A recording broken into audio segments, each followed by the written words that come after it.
Então, hoje a nossa intenção, se assim Deus nos permitir, é continuar a exposição da carta aos Hebreus. Culto passado, na terça anterior, nós falamos sobre Hebreus 1 e 2. E a intenção hoje é poder expor, poder fazer uma exposição do capítulo 3 e 4 de Hebreus. Então, só para recapitular um pouquinho o que a gente falou no capítulo 1 e 2 de Hebreus, alguns pontos são destacados. A revelação de Deus, de que maneira ela vem, de que maneira a revelação ela foi nos trazida, de que maneira ela é hoje, através do Filho. Essa é a verdadeira revelação de Deus hoje para a nossa vida. A superioridade de Cristo, por ter um nome maior e uma mensagem maior. E essa mensagem a gente viu que é uma mensagem de grande salvação.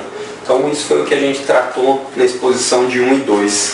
E hoje a gente vai falar, com a graça de Deus, do 13 e do 4. Então eu vou pedir para vocês abrirem Hebreus 3.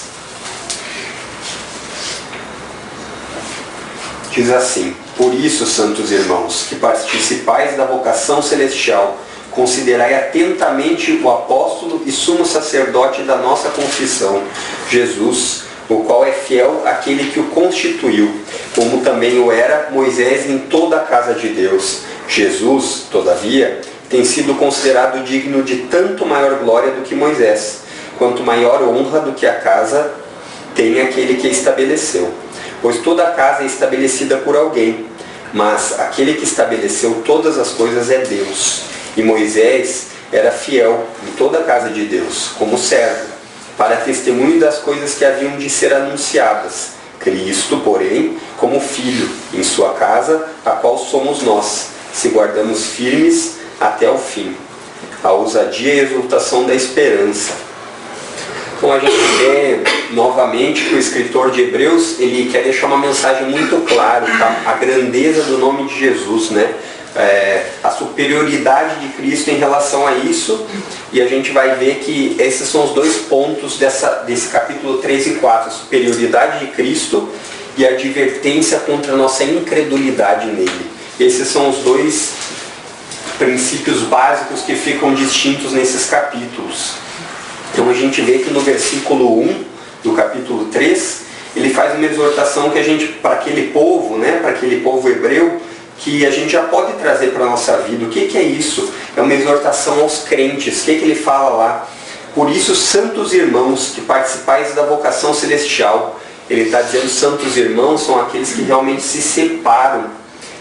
Nos deixa claro que era um povo realmente separado. Santos irmãos era um povo realmente distinto para Deus. Um povo que não tinha os olhos focados só nessa vida agora. Era um povo que realmente almejava uma vida celestial, uma vida que há por vir. Então, a gente vê que ele deixa já de antemão aqui bem descrito isso, né? Que participais da vocação celestial. A vocação celestial é a salvação, participais da salvação. Então, a gente vê que os nossos pensamentos, a nossa confiança, ela deve estar em Cristo.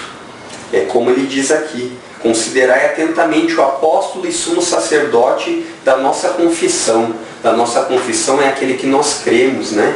Então, se nossos olhos e nossa confiança não ficarem no sumo sacerdote, no autor dela, da nossa confissão, a gente vai viver com decepção, a gente vai viver triste, a gente vai viver indeciso, a gente vai viver muitas vezes inseguros. Por quê? Porque os nossos olhos em determinado momento podem estar na nossa confiança financeira, em outro momento a gente pode estar na nossa posição social, e ali ele já diz o que a gente deve fazer para poder ser participantes da vocação celestial. Considerar atentamente a Jesus, a quem nós confessamos. Então a vida cristã, ela não pode ficar baseada só nas aparências da vida cristã, e nem moeda de troca. Eu vou fazer isso para que Deus me recompense. Então, se os nossos olhos não estiverem focados em Cristo, eles sempre vão estar procurando algum lugar para ser focados, eles sempre vão estar procurando algum lugar para ser a nossa segurança. Então isso é importante da gente ver. A gente sempre vai estar abalado e fragilizado. Por quê? Porque nossos olhos não vão estar no autor e consumador da nossa fé, como a Bíblia diz. Então, a gente vê que aqui ele já faz uma comparação à grandeza de Cristo e a Moisés. De maneira nenhuma ele desmerece esse povo. Esse povo hebreu aqui nos remete a entender que era um povo que ainda estava sobre algumas participações do Antigo Testamento. Um povo hebreu que tinha costumes mosaicos. O que é costumes mosaicos? Costumes de Moisés. Costumes de lei, de guardar alguns mandamentos. E ele de maneira nenhuma, o escritor vem e diz assim, não, Moisés não tem valor. Pelo contrário, ele faz uma analogia, uma comparação de uma casa.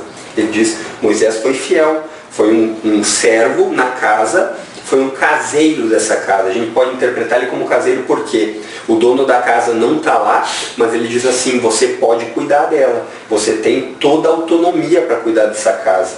Então ele não menosprezou Moisés, ele disse, Moisés foi fiel. Moisés foi fiel naquilo que Deus propôs para ele. Então ele vem e compara Cristo com Moisés. Moisés foi fiel na casa, foi um caseiro, mas não tem valor o caseiro tanto quanto ele cuidou da casa. Mas se a casa for mais importante do que quem constrói a casa, então era isso que ele queria comparar para esse povo. Ele dizia assim, Jesus é mais importante que Moisés porque ele é quem constrói a casa. Quando ele faz essa comparação de casa, para a gente poder trazer, a casa é a família de Deus, que ele dizia aqui, não é a casa material. Ele fez uma comparação para que ficasse de fácil entendimento. Então essa casa que ele diz aqui, depois lá no final a gente vai ver no versículo 6, que somos nós se assim guardamos, né? Se assim guardamos a quem nós confessamos a Cristo. Então é importante a gente ver que ele, de maneira nenhuma, ele diminui a Moisés, no sentido de dizer que Moisés não foi um servo fiel, mas ele diz assim, Moisés foi um servo fiel para testemunhar aquele que era sob a casa, ou seja, Cristo é o que constrói a casa. Então, se a gente parar para pensar, uma casa hoje que a gente mora, ela é importante, mas se não houver o construtor dessa casa, ela não tem valor, porque ela não vai ser construída. Então aqui ele faz uma comparação de maneira a dizer assim, quem constrói a casa é mais importante do que a própria casa. Então ele fala disso Jesus. Jesus em relação a Moisés, ele exalta a superioridade de Cristo, inclusive nisso. Lembram que no capítulo 1 e 2 ele falava muito em relação a anjos, né? O povo parece que estava fazendo uma diminuição de Cristo, sendo da mesma medida do que os anjos. Era uma seita que tinha naquele povo judaico da época, que acabava dando ênfase a Jesus sendo um ser criado. E aí a gente vê no 1 e 2 que Jesus não é criado, Jesus sempre existiu com o Pai e sempre vai existir.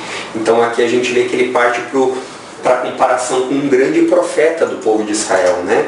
Não para diminuí-lo, mas para explicar. Olha, Moisés foi importante para quê? Para anunciar que Jesus ia vir. Ele foi importante para anunciar que o construtor ia vir. Então ele foi, se a gente trazer para os dias terrenos, Moisés ele foi enviado para libertar o povo de Israel do Egito histórico. E aí a gente vê que a comparação é que Jesus foi enviado por Deus para libertar o povo espiritualmente. Então essa comparação que ele faz com a casa é bem para a gente poder entender, né? Então a gente vê que Moisés trouxe a lei são os mandamentos, e também não só os mandamentos morais. Aqui a gente tem que remeter bastante aos mandamentos mais levíticos. O livro de Levítico vai nos trazer um entendimento sobre isso, que eram cerimônias rituais, né? De sacrifício, de pagamento do pecado. Então aqui ele está fazendo sempre essa comparação, não é necessariamente com as leis que a gente fala de Moisés, que ele trouxe, as morais ainda permanecem, as 10 ainda permanecem, né? As principais, que hoje se resumem a 2, amar a Deus com toda a nossa força e entendimento, e amar o próximo como a nós mesmos. Esse é o resumo da lei. Então não é dessa lei que a gente está falando. Aqui ele estava explicando o seguinte, Moisés veio, fez de uma maneira, foi servo, porque era necessário que fosse assim. Agora, depois que eu vim, eu vou libertar o povo disso. Então, existe sempre essa comparação do terreno com o celestial, com o eterno. Moisés sendo terreno, Jesus sendo Deus. Então, nessa comparação da lei com o evangelho, é isso que fica claro. Porque o que é lei? Lei é tudo aquilo que a gente tenta fazer para obedecer a Deus. Por exemplo, quando ele fala não matarás, você se esforça por fazer. Quando ele fala não roubarás, você se esforça por fazer. Isso é lei. Quando a gente vê Evangelho, é o que Deus fez por nós. Entregou Jesus por todo aquele que crê, pecador que crê. Então, apesar das pessoas hoje terem uma comparação distorcida, a lei, ela não nos salva. Mas a lei, dá para a gente fazer uma comparação de que ela é obediência a Deus. Da mesma maneira que um filho nosso, a gente quer que nos obedeça não por medo e não por obrigação, e sim por amor, é assim que a gente tem que enxergar a lei hoje. Ela não nos salva, mas ela nos dá características de que a gente ama a Deus. De maneira nenhuma. A lei, por isso que aqui a gente vê que ao longo disso vai existir a comparação. As pessoas moralistas, as pessoas que se acham bondosas, essas são as que têm que ter mais medo. Por quê? Porque não é por obras que a gente é salvo. Então a gente vê que durante todo essa epístola, essa carta aos Hebreus, ele fala muito disso.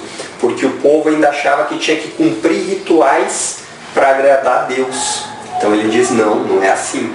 Vocês não têm como agradar a Deus por rituais. Ah, mas eu ser bondoso não agrada a Deus? Ah, mas eu fazer uma boa obra, uma caridade?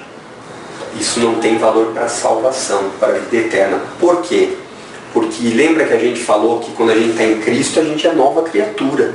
E a partir disso, uma nova criatura, ela faz as coisas que o seu Senhor faz. Então, ela não faz as boas obras para ter algum tipo de benefício com Deus. Ela faz as boas obras porque ela é uma nova criatura em Cristo.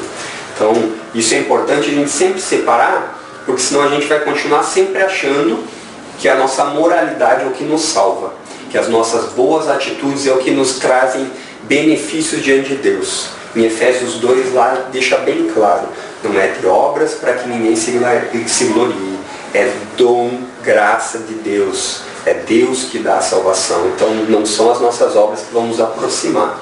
Então isso tem que ficar bem claro, porque muitas vezes a gente constitui nossa vida cristã, faz uma redoma moral ao redor dela, né? Então cria vários tipos de atitudes moralistas, bondosas, que são lícitas, não são erradas. Não mentir, não roubar, ser honrado, ser honesto. Mas a gente tem que entender que isso é apenas moralidade diante da salvação. Ela não nos leva a Deus. O que nos leva a Deus? O Evangelho. O que é o Evangelho? Cristo veio salvar pecadores. Ele morreu na cruz por pecadores. A partir do momento que eu reconheço que eu sou um pecador e que eu, por mais boa que seja a minha obra, a Bíblia diz que são trapos imundos. Ou seja, ela não tem diante de Deus reconhecimento. Quem tem reconhecimento diante de Deus é a obra de Jesus. Então é isso que ele ao longo de todo esse capítulo, ele tenta explicar para aqueles hebreus. Eles ainda continuavam no sistema levítico. O que é o sistema levítico? Sistema de sacerdotes, onde uma vez por ano o sacerdote pegava um cordeirinho, imolava, matava ele e fazia uma propiciação pelos pecados do povo. O que é propiciação? Era assim, apaziguava a Deus, para a gente poder falar uma linguagem fácil. Ele ia lá uma vez por ano e pagava o preço pelos pecados do povo e dele mesmo. Então a gente vê que aqui essa tensão é resolvida em Jesus, porque ele vem uma vez por todas e ele é o sumo sacerdote. Ele paga o preço por os pecadores arrependidos de uma vez por todas. Então, os dois foram fiéis, tanto Moisés quanto Cristo. A gente vê que aqui nesse capítulo 3 ele deixa muito claro. Porém, um foi fiel como o quê? Servo, caseiro. Esse servo aqui não é um servo escravo, é um servo como se fosse, nesse contexto, um caseiro mesmo. Por quê? Porque ele tem liberdade para cuidar da casa, da família. Ele tem toda a liberdade, ele não é um escravo no sentido ele não é um servo no sentido de escravo nesse contexto. Porém, o outro é como filho, e o filho é o que constitui a casa. Então o servo vem para poder dizer que o filho vem. Ele vem, aqui no versículo a gente vai ver, que no versículo 5, Moisés era fiel em toda a casa de Deus, como servo, para testemunho das coisas que haviam de ser anunciados. Ele era fiel para anunciar Cristo. Então esse foi o propósito, né? Então no versículo 6 nos deixa bem nítido a comparação da casa. A casa falada aqui é a família de Deus. Então, se a gente voltar para o versículo 2, o qual é fiel aquele que o constituiu, como também o era, ele está falando de Jesus, o qual é fiel aquele que também o constituiu, como também o era Moisés, em toda a família de Deus. Encaixa muito bem ali, porque é esse o significado. A casa de Deus que fala ali é a família mesmo, era o povo, né? O povo de Israel naquele determinado momento. Então, aí a gente vê quais são as características que ele deixa para dizer dessas pessoas. São quais? No versículo 6 ele diz: a qual a casa somos nós, se guardamos firme até o fim, a ousadia e a exultação da esperança. Então, o povo, ele não é que ele tem que, o que ele quer dizer aqui, é que ele não está dizendo assim, vocês têm que fazer força, se esforçar, porque senão vocês não vão conseguir alcançar a salvação. Ele está dizendo assim, ó, esses tipos de atitudes, elas mostram quem verdadeiramente é cristão. É isso que ele está mostrando. Não é que a gente não tem que se esforçar, não é isso. Mas aquele que se esforça é porque ele realmente é cristão, e não o contrário. Ele não se esforça para ser cristão, ele é cristão e se esforça. Então, é isso que ele está dizendo aqui, se guardamos firmes até o fim.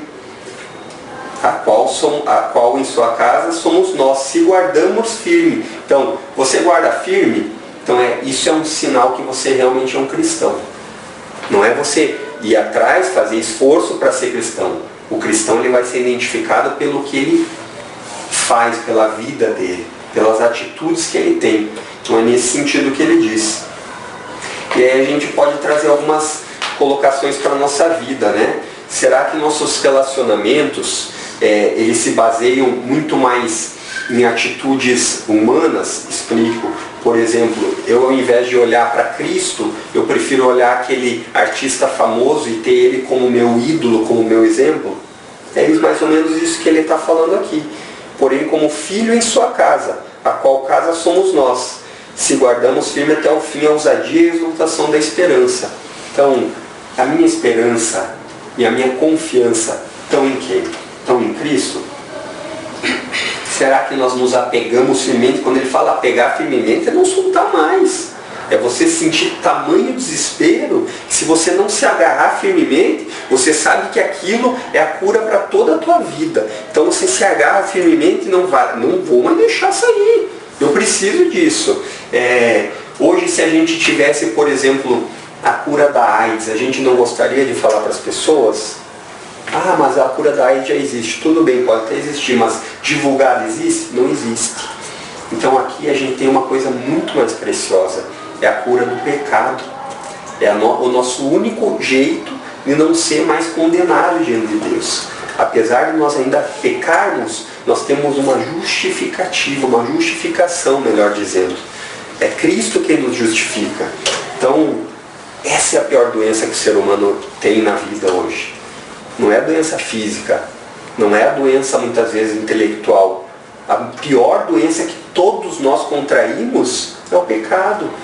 E a gente contrai essa doença, esse pecado, esse vício, porque o pecado é um vício, não é por... eu vou escolher em Adão, quando ele pecou lá no comecinho, todos nós recebemos isso por imputação, todos nós pecamos. O salmista diz lá, Davi dizendo, no ventre, quando eu ainda nem era, já eras tu comigo. Ele sabia que Deus já sabia todas as coisas. Mas aí ele continua dizendo que o nenezinho, aquele que a gente fala, nossa, que anjinho, é pecador. Mas isso é um absurdo. A Bíblia deixa claro isso. Nós não somos pecadores porque nós podemos escolher, nós somos pecadores por herança. Então quando um nenezinho vai nascer, dá para dizer, esse é o pecador da Silva, e bota o nomezinho. É grave isso, gente. É grave porque é dessa maneira, com esse entendimento, que a gente vai poder realmente compreender a grande salvação. É isso que é a grande salvação. É o Evangelho, é Jesus somente vindo por pecadores que reconhecem isso. Então a gente vê que nossa verdadeira esperança na nossa vida, ela está em Cristo e na vida eterna, ou nossa verdadeira esperança, ela não se encontra nesses lugares. Então, lendo esses textos, muitas vezes a gente pode pensar, né? Poxa, então o que você está me falando é que é para a gente, essa vida, abandonar, fazer realmente só pensar na eternidade? De maneira nenhuma. A gente, como aqui na Terra, como a gente ainda está, a gente não pode ser negligente com essa vida. A gente tem que fazer realmente a diferença. Em que sentido? Que as pessoas vejam Cristo em nós. Vejam Cristo em nós de que maneira? Não que a gente precise ficar se vangloriando para as pessoas, dizendo eu sou um cristão, mas que as pessoas possam ver que a quem a gente confessa, que é o Cristo, o Salvador, a gente segue. Como é que eu posso mostrar para uma pessoa que eu amo a Cristo se eu não tenho as mesmas atitudes que ele teria? Então, a nossa vida aqui nessa terra, ela é um testemunho vivo. Testemunho vivo é que muitas vezes nós não precisamos nem falar, mas as pessoas vão ver as nossas atitudes. Pedro, lá mais tarde, fala isso sobre casamento. Ele fala que a mulher que tem bom comportamento e se mostra uma verdadeira cristã, ela ganha o seu marido, mesmo o seu marido sendo incrédulo. Por quê? Porque muitas vezes a gente não vai conseguir falar no nosso local de trabalho. Muitas vezes a gente não vai conseguir anunciar as boas obras, o Evangelho, as boas novas. Não vai conseguir anunciar todos os lugares, mas a nossa vida vai. Então isso as pessoas veem de longe. As pessoas notam essas coisas, porque cada dia mais princípios são negociáveis. E para um cristão os princípios são inegociáveis. Isso que a gente tem que ter bastante clareza. Como é que nós vamos poder nos considerar, como diz no texto, a verdadeira casa de Cristo, a verdadeira família, se a gente não tiver as mesmas atitudes e aquele apego a Cristo, reconhecendo nossas falhas? Então o resultado de uma fé verdadeira, como a própria epístola de Hebreus aqui fala mais para frente, ela é se apegado a Jesus mesmo. Essa é uma fé verdadeira. E a gente vê que agora, a partir de agora, no 3 e no 4, existem várias advertências contra isso, contra a incredulidade de não se apegar a Cristo. Então a gente vê que esse problema da incredulidade não é novo. É uma coisa que já vem desde o tempo de Jesus. O próprio Jesus falava, se arrependam e creiam. E o povo muitas vezes não cria, o povo muitas vezes não se arrependia. Então eu vou pedir para vocês abrirem em Salmos 95, que é o início dessa nova parte.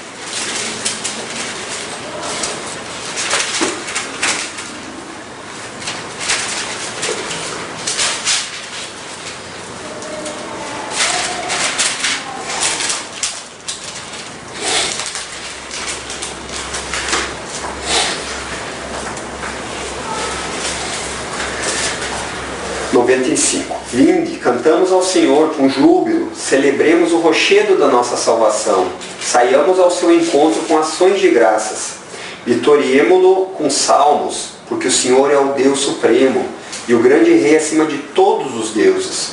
Nas suas mãos estão as profundezas da terra e as alturas dos montes, e as alturas dos montes lhe pertencem, dele é o mar, pois ele o fez, obra de suas mãos, os continentes. Vinde, adoremos e prostremo-nos, ajoelhemos diante do Senhor que nos criou. Ele é o nosso Deus, e nós, povo do seu pasto, e ovelhas da sua mão. Hoje, se ouvir a sua voz, não endureçais o coração como em Meribá, como no dia de Massá no deserto, quando vossos pais me tentaram, pondo-me à prova, não obstante terem visto as minhas obras. Durante 40 anos estive desgostado com essa geração e disse, é povo de coração transviado, não conhece os meus caminhos, por isso jurei na minha ira, não entrarão no meu descanso. Aqui nesse começo agora, ele faz uma comparação sempre entre o terreno e o celestial. Então ele começa a dar indícios do descanso. O que é o descanso? Eterno, vida eterna, e aqui no caso era uma promessa de vida na terra prometida, terra de Canaã, uma terra prometida para o povo de Israel que era terrena, tendo sempre a vista do que é eterno. Então o que aconteceu aqui? Lembra que a gente aprende até quando a gente não conhece muito, né? Moisés, Deus levanta Moisés, Moisés vai lá, fala para o faraó: liberta o meu povo, não liberto, vem uma praga. Liberta o meu povo, não liberto, e assim vai. Então, ele liberta, e eles vão, atravessam o Mar Vermelho, Moisés estende o cajado, o mar se abre, eles passam, os egípcios vão ir atrás deles, o mar se fecha, destrói os egípcios. E aí o que acontece? Eles começam uma peregrinação para a Terra Prometida. Essa Terra Prometida, sempre a gente tem que entender que é uma Terra Prometida terrena. Apesar do escritor de Hebreus estar fazendo uma alusão, uma comparação com a terra que há por vir, para a gente entender, ela está falando dessa terra de Canaã. E aí o que acontece? 40 anos eles ficam caminhando no deserto, Deus provando esse povo, Deus refinando esse povo. E a gente vê que Deus fazia milagres, Deus fazia coisas que a gente não vê nos dias de hoje. E aí o que ele diz lá? O povo vendo o que eu faço, as minhas obras, coração ingrato e desviado. Então ele está trazendo isso daqui nesse livro, nessa carta de Hebreus.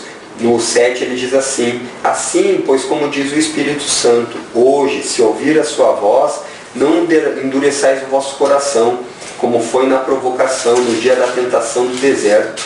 Então ele está fazendo essa comparação, dizendo: olha, os pais, os antepassados nossos, eles esqueceram de Deus. Eles, em vez de pegar e fazer como Deus ordenava, eles simplesmente não obedeceram, eles não acreditaram, eles foram incrédulos. E aí a gente vê que nessa história, 40 anos, só Josué e Caleb entram na Terra Prometida. Só 2, eles entram na Terra Prometida. Então, para ver como Deus realmente refinou até o ponto de realmente ver quem ia poder entrar. E ele traz isso, ele traz essa comparação de entrada no descanso terreno, nesse caso aqui. E agora ele dá ênfase para o descanso eterno, assim como ele fez a comparação de Moisés terreno, Jesus eterno. E aí a gente vê o que ele fala no verso 12, coração perverso e incrédulo, no verso 12 do capítulo 3. Tende cuidado, irmãos, jamais aconteça haver em qualquer de vós perverso coração de incredulidade, que vos afaste do Deus vivo. Então o que ele está? Ele está advertindo. Abram o olho. Vocês sabem o que já aconteceu com aquele povo. Ficaram 40 anos andando e caíram cadáver por cadáver no deserto porque foram incrédulos, porque não acreditaram. Então, as consequências por realmente se afastar do Deus vivo, ele diz ali: ninguém, tende cuidado, irmãos, jamais aconteça haver em qualquer de vós perverso coração de incredulidade, que vos afaste do Deus vivo. Então, é uma advertência que ele falava para aquele povo e que a gente pode muito bem trazer para os nossos dias, né? Que a gente realmente não venha a ter esse coração incrédulo, porque eles ficaram de fora do descanso terreno. E agora ele adverte o descanso eterno. Então, será que é possível a gente ter um coração bondoso sem o agir de Deus na nossa vida? Será que é possível a gente realmente ser merecedor de algum bem que não seja o próprio Deus que nos dá? Eu passei muito tempo achando que sim. Passei uns quantos anos da minha vida me achando bom o suficiente, mesmo sendo desonesto, e mesmo que fosse honesto, né? A gente acha que a gente tem merecimento, sim. Eu fiz o meu papel, eu ajudo, não obstante disso a gente fala, né? Eu pago meus impostos, né? Então alguns clichês aí que a gente tem, mas com Deus isso não cola. Com Deus isso não é motivo de justificação. Motivo de justificação em Cristo. E aí eu leio para vocês em Jeremias 17, 9 e 10, o que diz sobre o nosso coração, se ele é bondoso sem Deus. Enganoso é o coração, mais do que todas as coisas, e perverso. Quem o conhecerá? Eu, o Senhor, esquadrinho o coração e provo, e isto para dar a cada um segundo os seus caminhos e segundo o fruto das suas ações. Então, a gente achar que a gente é bondoso diante de Deus sem Cristo é condenável pela Bíblia. A gente tem que ter muito cuidado. Por quê? Por causa que ele já diz aqui Quem vai conhecer o coração? Só Deus conhece verdadeiramente as nossas intenções e nossos desejos. A gente pode achar que está fazendo bem e no outro minuto está fazendo mal. E aí ele nos deixa no versículo 13, ele deixa lá para eles uma estratégia para se ajudarem, para o povo se ajudar. Ele diz lá, o escritor: pelo contrário, exortai-vos mutuamente a cada dia, durante o tempo que se chama hoje, a fim que nenhum de vocês seja endurecido pelo engano do pecado. Então, ele deixa uma estratégia. Ele diz, se exortem. Exortação não é somente dura, mas ao mesmo tempo não é somente passar a mão na cabeça, é se incentivar e mostrar: irmão, está errado, está indo para o caminho torto, está indo para o caminho largo que leva à perdição. A própria Bíblia diz o quê? Que o salário do pecado é a morte. E o pecado, será que ele nos engana ou não? Engana. Como engana? Como engana? E o pecado ele engana de tal maneira que aqui nessa parte ele diz assim: cada vez que a gente peca e não se arrepende, ele vai endurecendo o nosso coração, o pecado, e vai nos afastando mais ainda de Deus. Então, peco, não me arrependo, aquele pecado já não é tão pecado, o próximo já vai ser melhor. Se eu minto e continuo mentindo, eu sou um mentiroso.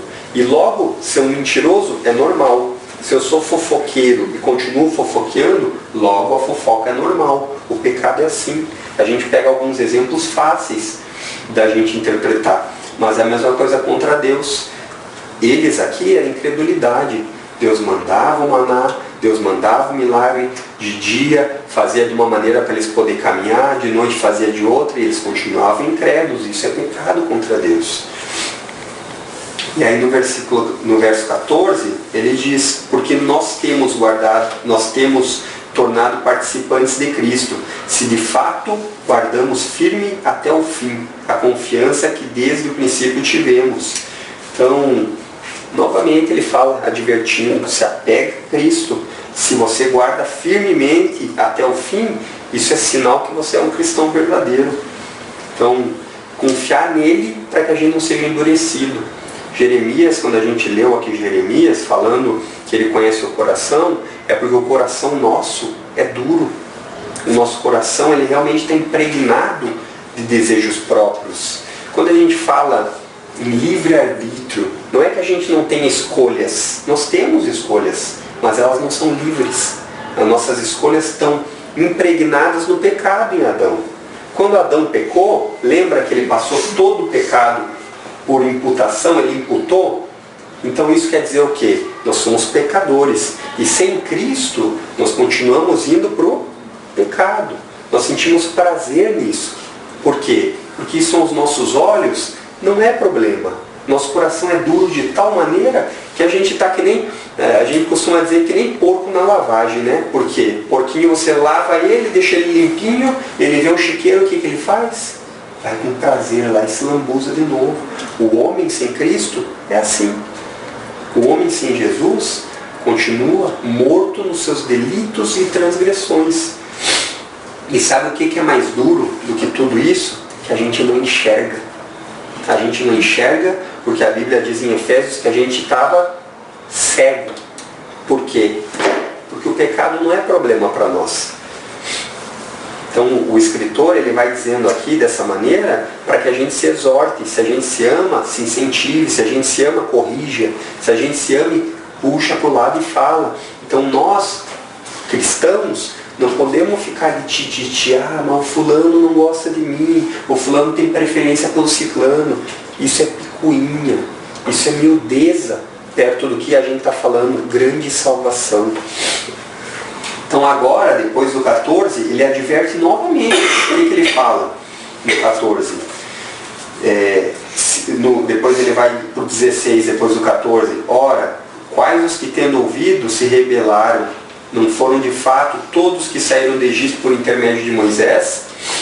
Moisés vai lá, liberta aquele povo com mão forte, Deus proporciona, liberta, e quem que vai se perder? O povo que ele libertou. O povo que deveria ver aquilo lá e falar: realmente, Deus é verdadeiro, Deus existe. E aí ele diz isso. Esses foram os que pereceram, os que viram o poder de Deus, e mesmo assim não acreditaram. Então imagina, 40 anos lá o povo andando, Deus fazendo maravilhas, e aí o que acontece? O povo perece, incredulidade, falta de fé. E essa falta de fé, ela é a desobediência de ouvir. Porque naquela época o Evangelho já era pregado. Moisés já falava, lembram que a gente falou aqui que ele era servo, era fiel em toda a casa de Deus como servo para testemunho das coisas que haviam de ser anunciadas. Moisés falava já, vai vir o Salvador. E o povo não acreditava, já naquela época, vendo tudo isso. Hoje não é diferente. Então eles não acreditavam que era realmente a verdade. Então, o que ele deixa ali para nós? Hoje ele está dizendo, aquela época era hoje, agora é hoje. Se a gente realmente fala do Evangelho, a pessoa não ouve, será que ela pode se comparar com aquele povo negligente? Será que a gente pode realmente pensar que o Evangelho é uma boa nova? Boa nova por quê? Porque antes tinha uma má notícia. Agora é uma boa notícia. Qual que era a má notícia? Vocês estavam mortos em Adão. Vocês estavam perecendo. E agora qual que é a boa notícia? Se vocês estiverem em Cristo, vocês estão vivos. Então, toda vez que a gente fala hoje do Evangelho, a pessoa torce a cara, vira, fecha o nariz. Ela pode se comparar com aquele povo. E a gente vê que fim que eles tiveram. Então tudo bem belo? Não entraram no descanso. E que tipo de coração Deus classificou aquele povo? Desobediente e ingrato. Então, essa comparação que a gente vê entre a terra, entre o descanso terreno de Canaã e a terra prometida, celestial, por todo esse capítulo aqui existe essa comparação. Então, assim como Moisés era só terreno, a promessa era terrena e terminal. Terminava a terra prometida, Canaã, essa é a promessa. E aí o que acontece? Cristo é Deus. E a promessa dele é eterna. E não tem fim. Então, não vai ser uma coisa que vai terminar. Eternidade, não tem relógio, não precisa, não tem fim. Então é isso que a gente tem que trazer para a nossa memória e ter muita clareza e realmente seriedade nisso. Nós estamos falando de um assunto eterno. Não é uma coisa que vai acontecer, amanhã estou meio de mau humor, agora amanhã... Não, é para sempre. Vai ser para sempre. E aqui no capítulo 4, entrando no capítulo 4, ele fala: temamos, portanto, que, sendo-nos deixada a promessa de entrar no descanso de Deus, suceda parecer que algum de vós tenha falhado. Porque também a nós foram anunciadas as boas novas, como se deu com aqueles, mas a palavra que ouviram não lhes aproveitou, visto não ter sido acompanhada pela fé naqueles que a ouviram. Ele está dizendo aqui assim, não é porque aquele povo não entrou que a promessa do descanso terminou e era falha. A promessa do descanso não era falha. Deus prometeu e Deus cumpre. Então ele diz aí, hoje porque aquele dia ele falou, vamos entrar no descanso, obedeçam e tenham fé. Não aceitaram, não quiseram, foram negligentes. Então, novamente existe o que aqui para esse povo? Outra advertência. Puxa, mas esse livro o cara só deu dura. O escritor só deu dura no povo, sim, porque ele amava o povo. Ele amava, ele queria ver esse povo no céu. Então, o da dura, muitas vezes a palavra não ser gostosa aos nossos ouvidos, não pode estar ligada com amor. Porque o amor de Deus é um amor que disciplina. É um amor que quer trazer para perto dele. Diferente do amor que a gente tem hoje no mundo, que é um amor que aceita tudo, que da maneira que você estiver feliz está bom. Não é esse amor de Deus. A Bíblia deixa muito claro qual que é o amor de Deus. Deus é amor, mas é justiça e santidade. Estão juntos. Essas coisas Deus não muda. Então, o que ele diz? Se hoje ouvirem a voz dizendo para crerem no Cristo, creiam de verdade, não ser aqueles que ficam no caminho. Então, toda vez que ele fala hoje, ele está dizendo assim, escutou a palavra de Deus, peça para realmente o Espírito Santo te fazer acreditar nisso, para que não fique no caminho. Aí no verso 6 que ele fala: visto, portanto, que resta entrarem alguns nele, e que por causa de desobediência não entraram aqueles aos quais anteriormente foram anunciadas as boas novas. Ele está dizendo que resta alguns entrar nele, é no descanso, e aqui ele já está fazendo uma comparação ao descanso eterno. Então o que a gente vê que Deus estabeleceu o plano dele perfeito? Primeiro ele fala por Moisés: hoje, se ouvirem a voz, se arrependam. Depois ele fala por Josué, que ficou no lugar de Moisés: hoje, se ouvirem a voz, se arrependam. A voz do Espírito aqui que diz, não é uma nuvem que vem falar, era através dos homens de Deus. Hoje, vocês ouvirem a voz do Espírito através de Moisés, se arrependam e creiam.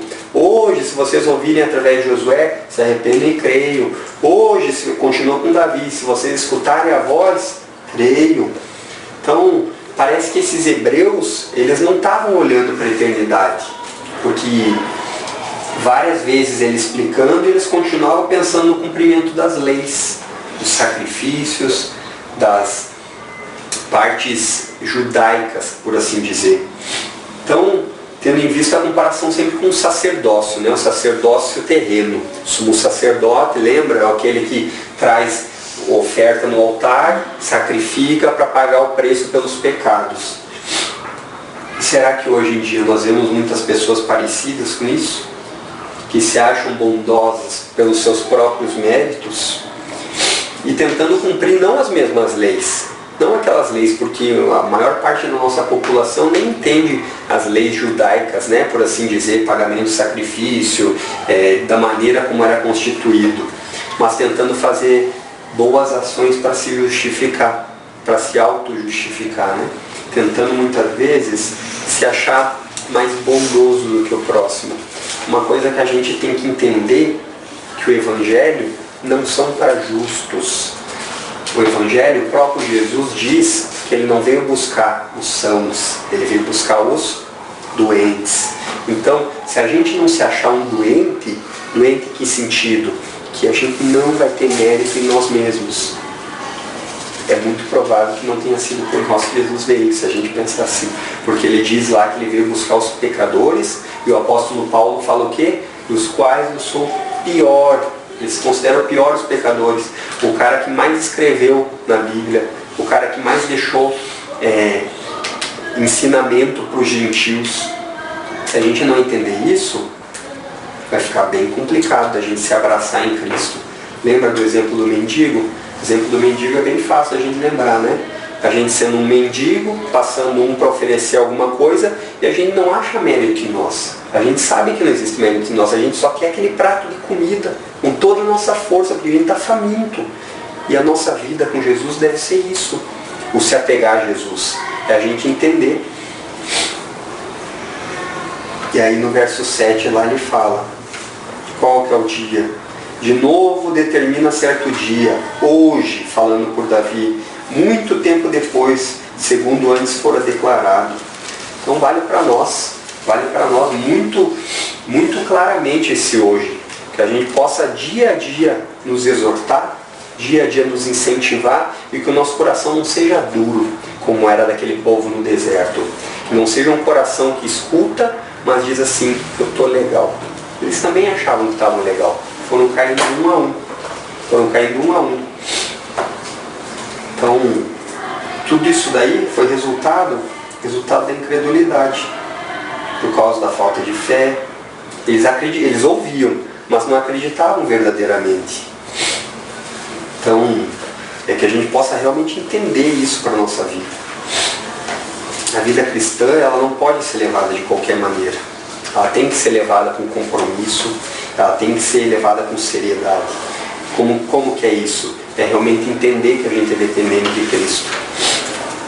Realmente entender, porque senão, se a gente não entender isso, e por mais simples que pareça, porque o Evangelho é simples. O Evangelho não precisa de nenhuma fórmula mágica, não são os mais inteligentes, não são os mais bonitos, não são os mais ricos. São aqueles que se arrependem. Então, é isso que a gente tem que trazer para a nossa vida e entender. E não distante disso, no capítulo 4, aí ele continua dizendo lá, Esforçamo-nos, pois, por entrar naquele descanso, a fim de que ninguém caia, segundo o mesmo exemplo de desobediência. Então, o que ele deixa ali? Ele diz assim: se ajudem, se advirtam, se exortem, e o que façam mais? Se esforcem, porque senão vocês vão fazer como? Se vocês não achar que vocês... Eu posso levar do jeito que for. Eu acredito em Deus verdadeiramente. E para por ali. Não é isso que ele está falando. Esse povo aqui, eles também acreditavam em Deus. Esses que eles estão falando no deserto, era um povo que Deus tirou do Egito, com um braço forte, depois de uns quantos anos escravo. Então esse povo, eles tinham muito mais motivos para acreditar do que muitas vezes hoje nós temos. A gente não fala muitas vezes, né? Pô, se eu vivesse naquela época eu não ia fazer isso. Ia fazer muitas vezes pior. Ia fazer muitas vezes pior. E aí a gente vê no versículo 12 e 13. Esse para mim é um dos que eu mais gosto, sinceramente, pelo que expressa. No 4:12, porque a palavra de Deus é viva e eficaz, e mais cortante do que qualquer espada de 2 gumes, e penetra até o ponto de dividir alma e espírito, juntas e medulas, e é apta para discernir os pensamentos e propósitos do coração. E não há criatura que não seja manifesta na sua presença. Pelo contrário, todas as coisas estão descobertas e patentes aos olhos daquele a quem temos de prestar contas. Então, nesse contexto, ele estava dizendo, não é somente que a palavra é coisa alguma, ele estava dizendo para aquele povo lá, ó, vocês não duvidem da palavra de Deus, porque ela é o que? Poderosa. O que a palavra de Deus é? Vida. O que a palavra de Deus é? Verdade. O que está aqui é verdade. E aí, o que eu vejo é que assim, ó, a gente muitas vezes não entende como é que Deus vai julgar, como é que vai acontecer. E aqui ele já diz, a própria palavra vai julgar.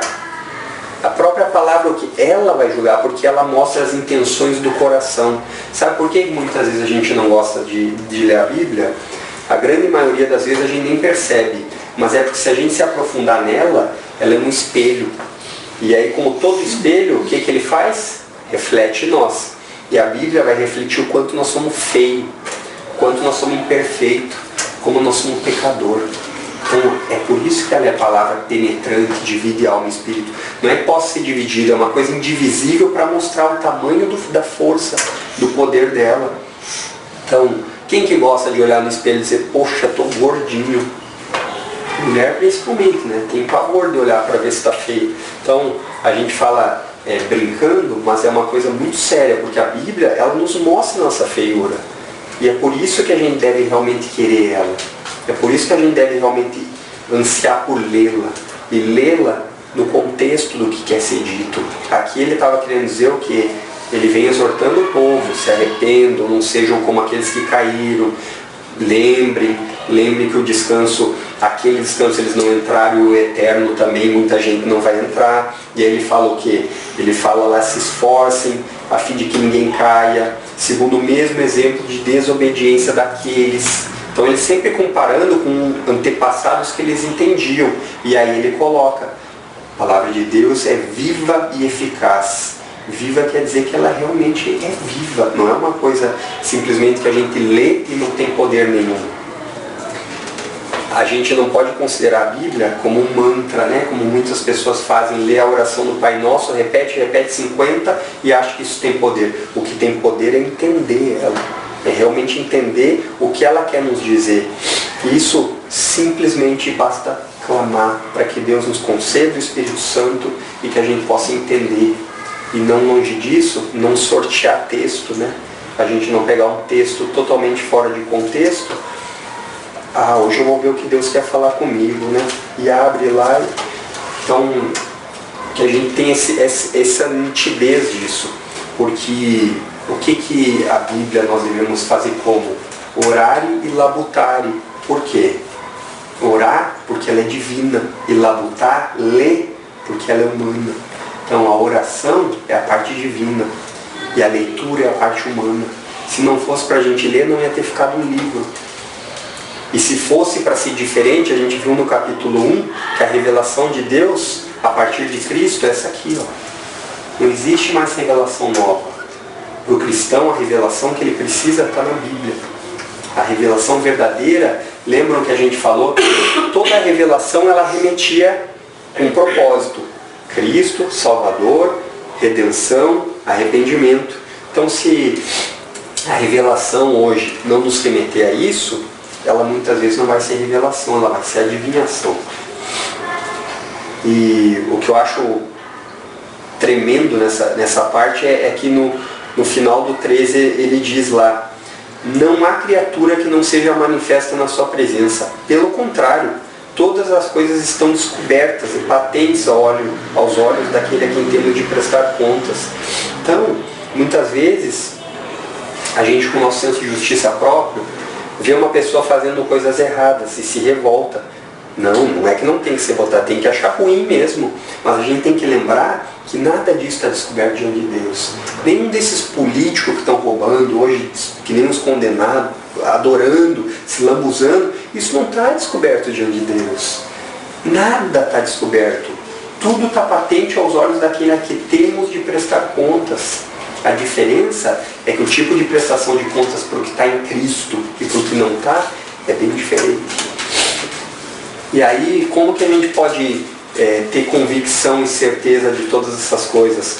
No verso 14, vem novamente o quê? Uma advertência.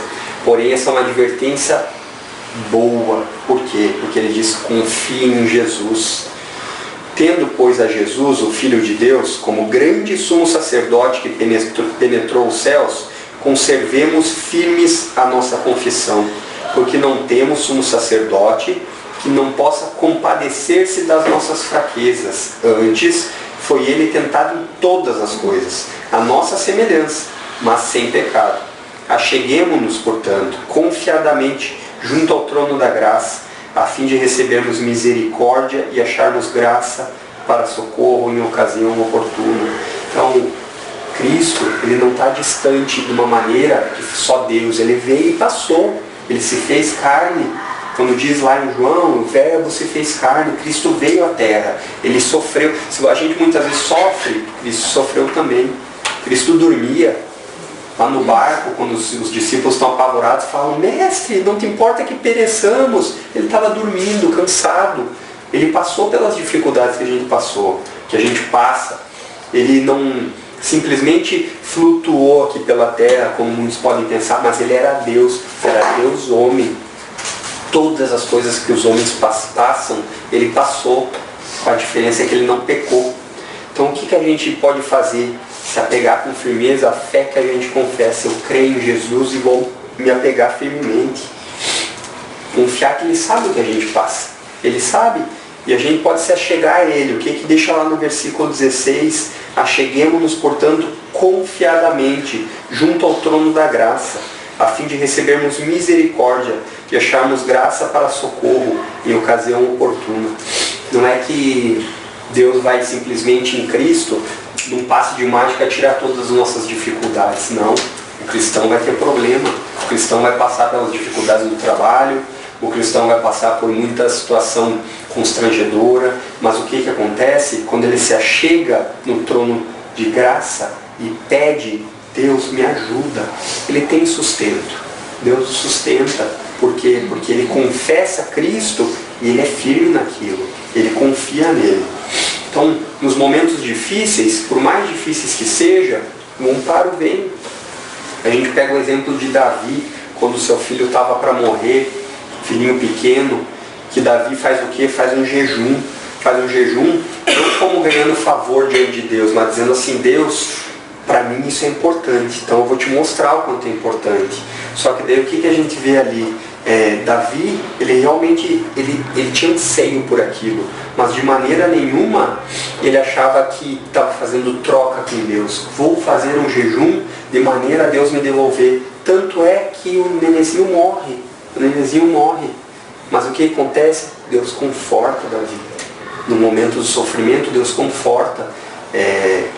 Não pensem que muitas vezes a vida nossa cristã vai ser só the end, finalzinho feliz, né? Filme de romance que o final sempre dá certo. Não.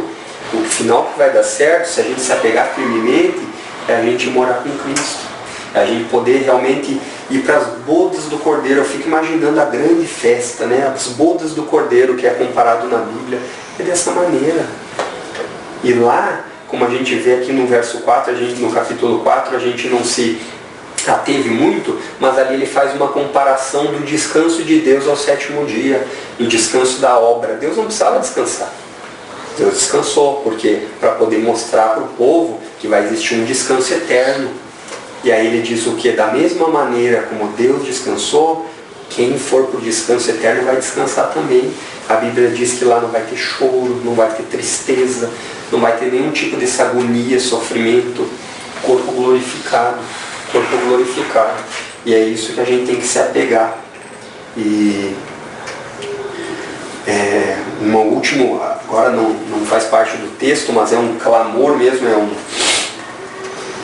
é um sentimento de implorar mesmo aqui que eu falo para vocês, é que ninguém de nós sabemos o dia de amanhã. Ficou ótimo, nenhum de nós sabe o dia de amanhã. Como o próprio Gui falando no grupo caseiro, a gente não sabe o que vai acontecer. A Bíblia diz que nossa vida é uma neblina. A gente não sabe. Então o que é que diz nesse capítulo 3 e 4? Hoje, se a gente ouve, está ouvindo a palavra, vamos realmente abrir nosso coração, não endurecer ele. Realmente querer essa palavra, querer que ela seja realmente fonte de vida para nós. Por quê? Porque se a gente não pensar dessa maneira, a gente pode ficar no meio do caminho também. A gente não sabe, a gente não controla o nosso tempo. É Deus que sabe o dia de amanhã. É Deus que sabe de todas as coisas. E a Bíblia, ela existe para nos advertir, para ser um espelho para a nossa vida e nos mostrar. Nós temos aqui o manual do dono da vida. Nós temos o manual daquele que criou todas as coisas. A gente viu nos Salmos lá, ele criou o mar, ele criou os céus, ele criou tudo que há. Então esse realmente é meu desejo, que a gente possa nos incentivar, nos exortar e que cada um de nós possa receber com humildade isso. Porque muitas vezes não é fácil, o nosso orgulho fala mais alto. O ser humano, ele é orgulhoso por natureza. Quando eu falo por natureza, lembra quem é Adão. A natureza pecaminosa de Adão é transferida para nós. E quando nós estamos em Cristo, quando a gente recebe a Cristo, realmente aceita no sentido de que sem Ele nós não somos nada, não é que seja num passo de mágicas a gente ser transformado, a gente vai gradualmente sendo transformado. E muitas vezes os resquícios de orgulho, de algumas coisas ainda querem permanecer em nós. Mas é aí que a gente deve realmente lembrar disso e escutar. Como é difícil a gente